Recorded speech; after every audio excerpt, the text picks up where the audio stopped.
Ողբերգական ավտովթար է տեղի ունեցել Շիրակի մարզում։ Ազատան Գյումրի ավտոճանապարհին բախվել են Մերսեդես եւ Լադա Մակնիշի ավտոմեքենաները։ Ինչպես դեպքի վայրից հայտնել է ֆոտոլրագրող Գագիկ Շամշյանը, 2 մարդ տեղում մահացել է, 3 վիրավոր տեղափոխվել է Գյումրիի բժշկական կենտրոն։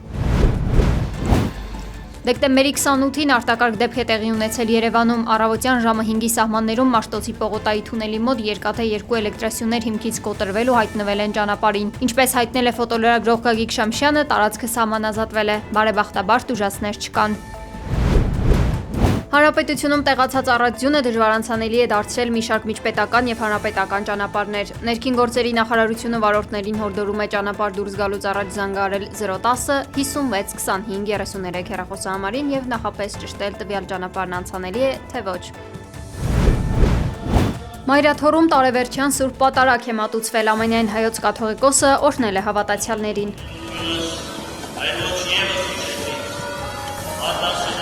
Սուրբ Էջմիածնից մի քանի տասնյակ կիլոմետր հեռու Գառնիի եկեղեցում Հայաստանի վարչապետն է մասնակցել պատարագի։ Նիկոլ Փաշինյանի ժամանելուց ժամեր առաջ եկեղեցու տարածքում մեծ թվով ոստիկաններ էին հավաքվել, մարզպետներ, նախարարներ, կարգալույց քահանաներ էին ժամանել։ Վարչապետ Փաշինյանին հավաքվածները դիմավորել են ծափերով։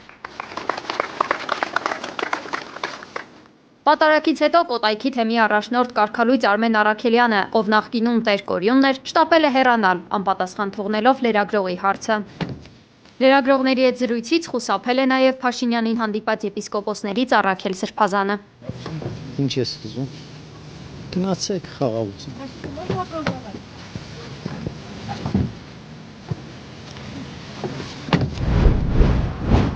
Ձյունը մայրաքաղաքում վթարների պատճառ է դարձել։ Ամենախոշորներից մեկը տեղի է ունեցել մայրաքաղաքի մի հատվածը սնուցող էլեկտրական ենթակայաններից մեկում։ Էրեբունու թանգարան տանող ճանապարհին բռնկված ենթակայանի պատճառով մի քանի ժամ հոսանքազրկվել են Էրեբունի վարչական շրջանն ամբողջությամբ, Սարի թաղը, Խորենացի փողոցը, Տիգրան Մեծի փողոցը, Չարենցի փողոցից մի հատված։ Բարեբախտաբար գիշերվա ընթացքում հրշեջներին հաջողվել է մարել հրդեհը։ Տոնական նվերներն ու ուրախ տրամադրությունը Տաշիր բարեգործական հիմնադրամն այս անգամ Լոռու մարզի Տաշիր քաղաք է հասցրել։ Մեր ձևով ժողովրդական շարժման առաջնորդ ազգային բարերար Սամվել Կարապետյանի նախաձեռնությամբ Ամանորի նախաշեմին հարյուրավոր երեխաներ ստանում են ավանդական տոնական նվերների փաթեթները։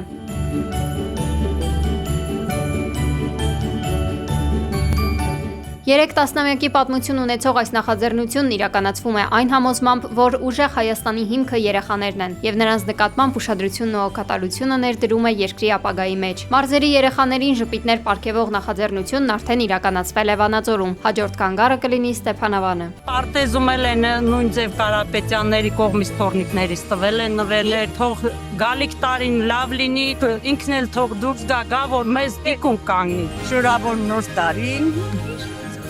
Նույնը Սուրբ Սնունդ, նույնը ցանկանում եմ Կարապետյան ընտանիքներին, որ միշտ անպակասին են ժողովրդի։ Տարամրոյին նամի ակում տղաները կազանը ակսանը չի վորա։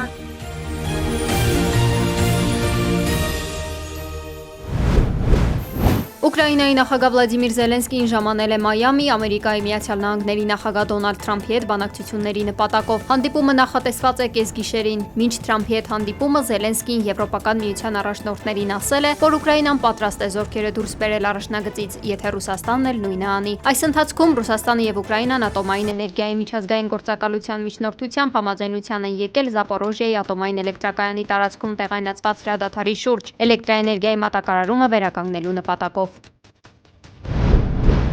Արևմուտքում խելացի մարդիկ Կիևին խորհուրդ են տալիս ընդունել խաղաղ կարգավորման առաջարկները, սակայն Ուկրաինայում չէր շտապում, նկատել է Ռուսաստանի նախագահը։ Պուտինն ասել է, եթե Կիևը չի ցանկանում գործն ավարտել խաղաղությամբ, ապա բոլոր հարցերը կլուծվեն ռազմական ճանապարհով։ Դաշնության առաջնորդի ելույթին հաջորդել են ռուսական անօդաչու թռչող սարքերի եւ հրթիռների զանգվածային հարձակում մայրաքաղաք Կիևի վրա։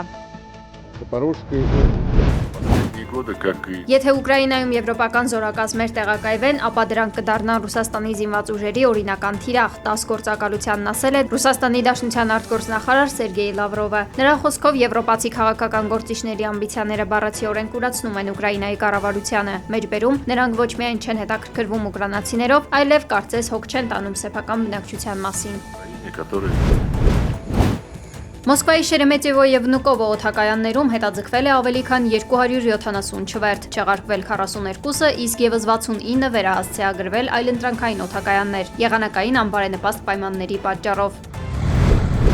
91 տարեկան հասակում կյանքից հեռացել է 20-րդ դարի ամենաազդեցիկ կինոաստղերից մեկը, մոդել եւ կենդանիների իրավունքների պաշտպան Բրիջիտ Բարդոն։ Նա մահացել է Ֆրանսիայի հարավում գտնվող իր տանը։ Մահվան մասին պաշտոնապես հայտարարել է նրա անունը կրող հիմնադրամը։ Բրիջիտ Բարդոն այն քչերից էր, ում անունը դարձել էր դարաշրջանի հոմանիշ, մարմնավորելով կանացիությունը, անկախությունն ու համարձակությունը։ Նրան համեմատում էին ոճի աստվածուհու հետ։ Բարդոյի լանջաբացվածքը եւ բեբեսաներվածքը մինչ օրս մնում են նորաձևության դասականներ։